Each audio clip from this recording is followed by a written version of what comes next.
వెస్టీజ్లో ID మాత్రం 8 నెంబర్లు ఉంటాయి ప్రజెంట్గా. మీకు ఒక ఐడి నెంబర్ వచ్చిన తర్వాత మన దగ్గర 400 రకాల ప్రొడక్ట్స్ ఉంటాయి. ఎంత? 400 రకాల ప్రొడక్ట్స్. సార్ ఇవన్నీ ఏమో కానీ ఉప్పు ఉంటే బాగుంది సార్, పప్పులు ఉంటే బాగుంది సార్, బియ్యం ఉంటే బాగుంది సార్. నిజమా కదా? ఉంటే నా సార్ అనే శనియాబాబు ఉంటే బజ్జీలు చేసినట్టు చేస్తాం. ఇప్పుడు ఒకవేళ ఏమంటారు రైస్ బిజినెస్ ఉంటుంది కదా, రైస్ బిజినెస్ ఎన్ని రకాల ప్రొడక్ట్స్ ఉంటాయి? ఒకటే. పెట్రోల్ పంపులో ఎన్ని రకాల ప్రొడక్ట్స్ ఉంటాయి? ఒకటి లేదా రెండు. ఒక డీజిల్, ఒకటి పెట్రోల్, ఇంకోటి ఆప్షన్ ఏముందంటే సిఎన్జి. అంతేనా?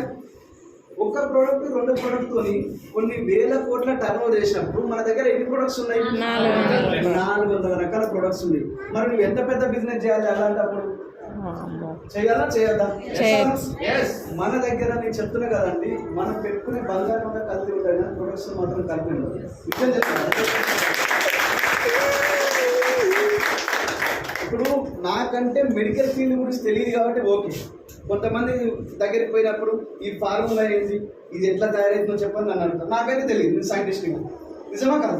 కానీ ఇక్కడ డాక్టర్ గారు ఆల్రెడీ డాక్టర్ చదువుకొని ప్రాక్టీస్ చేసి 25 ఏళ్ళ 30 ఏళ్ళ ఎక్స్పీరియన్స్ ఉండి, బాబు బయట ప్రొడక్ట్స్ బాగాలేవు, క్వాలిటీ లేవు, కెమికల్ ఉన్నాయి, ఈ ప్రొడక్ట్స్ వాడని చెప్పినప్పుడు బాగున్నట్ట లేనట్ట? మేడం వచ్చేసి మెడికల్ ల్యాబ్ లో జాబ్ చేస్తుంటారు. అట్లాంటి మేడం వచ్చి ఇక్కడ చెప్తున్నారంటే బాగుంటుంది కదా నడిచేది. నేనేమంటున్నా అంటే ఒకటండి, ఈ మైండ్ ఏదైతే ఉందో ఈ మైండ్ మార్చాలి. ఇది మారుస్తే అవుతుంది. ఒకవేళ ప్రొడక్ట్ బాగాలేకపోతే బిజినెస్ 20 ఏళ్ళ నుంచి నడవదు. నిజమా కదా? ఇప్పుడు నీకు ఒక 10 లక్షలు ఇచ్చి విమానం నుంచి దూకమంటే దూకడానికి ఎంతమంది రెడీ ఉన్నారు?